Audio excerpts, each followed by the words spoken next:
So నిన్న కేంద్ర cabinet సమావేశమైంది Modi అధ్యక్షతన, ప్రధానమంత్రి అధ్యక్షతన. ఇందులో కొన్ని కీలక నిర్ణయాలు తీసుకున్నారు.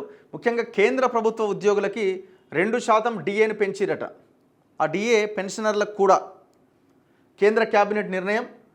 ఖరీఫ్లో ఫాస్ఫేట్, పొటాష్ ఎరువులపైన 37,216 కోట్ల సబ్సిడీ ఇస్తున్నారట. అయితే ఇప్పుడు డిఏ, డిఆర్ ఈ ఉద్యోగులకి పెన్షన్లకు సంబంధించిన బకాయిలని ఏప్రిల్ నెల వేతనంతో కలిపి ఇస్తారట. డిఏ పెంపుతో ఉద్యోగుల వేతనాలు కూడా పెరగబోతున్నాయి. ఉదాహరణకు 18,000 బేసిక్ శాలరీ ఉన్న కేంద్ర ప్రభుత్వ ఉద్యోగికి ఈ ఏడాది జనవరి 1వ తేదీ నుంచి ఇక ప్రతి నెల 360 రూపాయలు పెరుగుతుందట. 18,000 మౌలిక వేతనం, నెల నెల 30,000 జీతం పొందుతున్న ఉద్యోగికి ఇక డిఏ కింద 9,900 రూపాయలు వస్తాయట.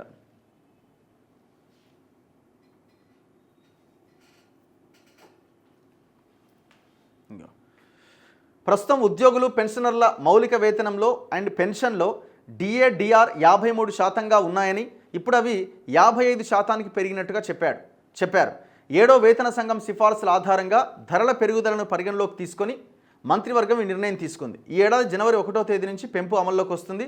దీనివల్ల 48.66 లక్షల మంది కేంద్ర ప్రభుత్వ ఉద్యోగులు, 66,55,000 మంది పెన్షనర్లు లబ్ధి పొందుతారని తెలిపారు. 8వ వేతన కమిషన్ ఏర్పాటు కోసం ఎదురు చూస్తున్న వీరికి ఇప్పుడు వేతనాలు, పెన్షన్లు పెరుగుతాయని ప్రభుత్వ వర్గాలు తెలిపాయి. అలాగే ఈ పెంపు కారణంగా కేంద్ర ఖజానా పైన ప్రతి సంవత్సరం 6,614 కోట్ల భారం పడుతుందని మంత్రి చెప్పారు.